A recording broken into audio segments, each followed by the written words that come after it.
The Atlanta Compromise Speech by Booker T. Washington. Mr. President, and gentlemen of the Board of Directors and citizens, 1/3 of the population of the South is of the Negro race. No enterprise seeking the material, civil, or moral welfare of this section can disregard this element of our population and reach the highest success. I but convey to you, Mr. President and Directors, the sentiment of the masses of my race when I say that in no way have the value and manhood of the American Negro been more fittingly and generously recognized than by the managers of this magnificent exposition at every stage of its progress. It is a recognition that will do more to cement the friendship of the two races than any occurrence since the dawn of our freedom. Not only this, but the opportunity here afforded will awaken among us a new era of industrial progress. Ignorant and inexperienced, it is not strange that in the first years of our new life we began at the top instead of at the bottom. That a seat in Congress or the state legislature was more sought than real estate or industrial skill. That the political convention or stump speaking had more attractions than starting a dairy farm or truck garden. A ship lost at sea for many days suddenly sighted a friendly vessel.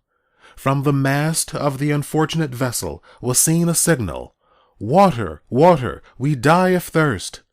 The answer from the friendly vessel at once came back, "Cast down your bucket where you are."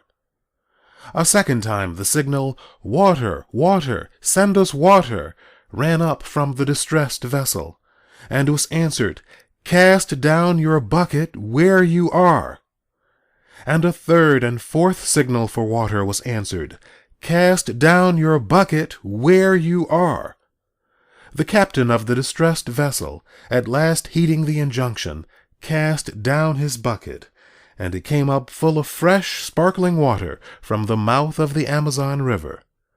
To those of my race who depend on bettering their condition in a foreign land, or who underestimate the importance of cultivating friendly relations with the Southern white man who is their next-door neighbor, I would say, cast down your bucket where you are.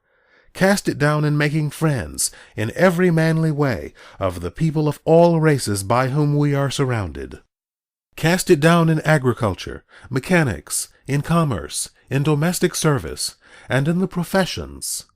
And in this connection it is well to bear in mind that whatever other sins the South may be called to bear, when it comes to business, pure and simple, it is in the South that the Negro is given a man's chance in the commercial world, and in nothing is this exposition more eloquent than in emphasizing this chance.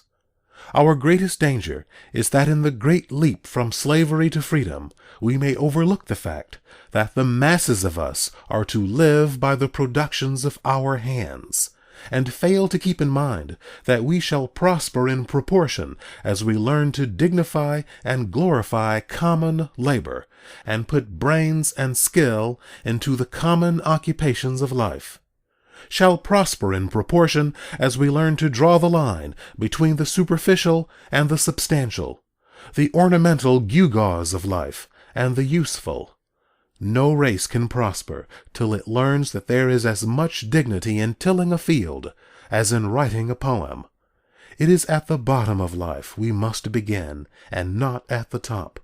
Nor should we permit our grievances to overshadow our opportunities.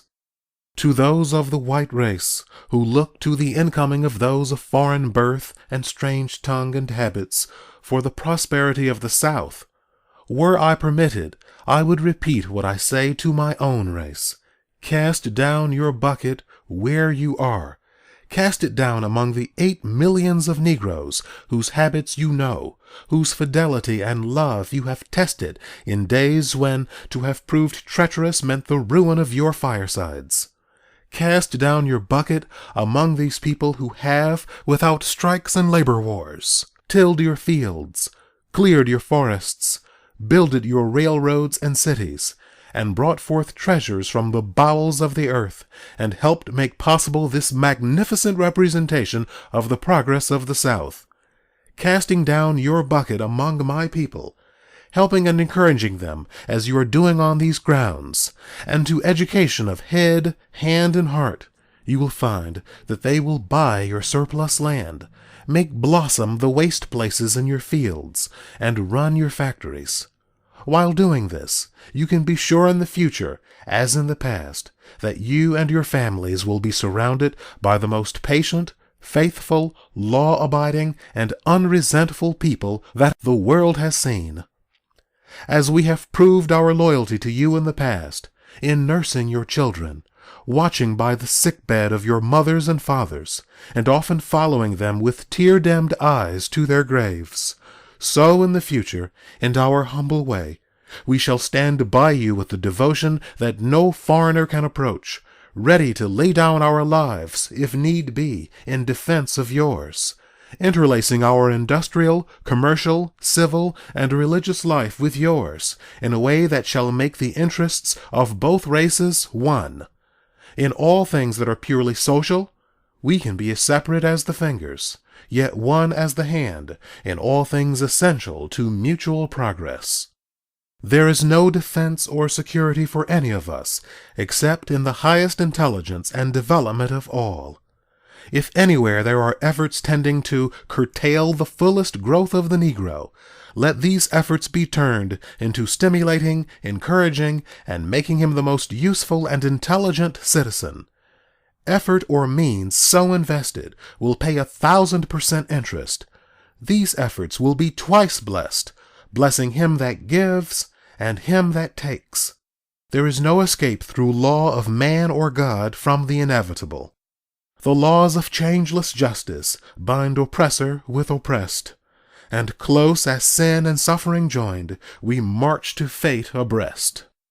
Nearly 16 millions of hands will aid you in pulling the load upward, or they will pull against you the load downward. We shall constitute 1/3 or more of the ignorance and crime of the South, or 1/3 of its intelligence and progress. We shall contribute 1/3 to the business and industrial prosperity of the South, or we shall prove a veritable body of death, stagnating, depressing, retarding every effort to advance the body politic. Gentlemen of the Exposition, as we present to you our humble effort at an exhibition of our progress, you must not expect overmuch. Starting 30 years ago with ownership here and there in a few quilts and pumpkins and chickens, gathered from miscellaneous sources, remember the path that has led from these to the inventions and production of agricultural implements, buggies, steam engines, newspapers, books, statuary, carving, paintings, the management of drugstores and banks, has not been trodden without contact with thorns and thistles.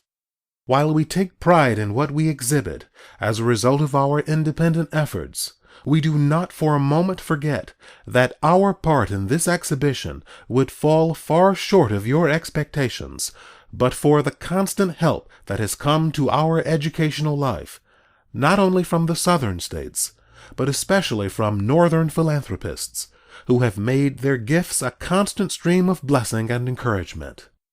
The wisest among my race understand that the agitation of questions of social equality is the extremest folly, and that progress in the enjoyment of all the privileges that will come to us must be the result of severe and constant struggle rather than of artificial forcing. No race that has anything to contribute to the markets of the world is long in any degree ostracized. It is important and right that all privileges of the law be ours, but it is vastly more important that we be prepared for the exercise of these privileges.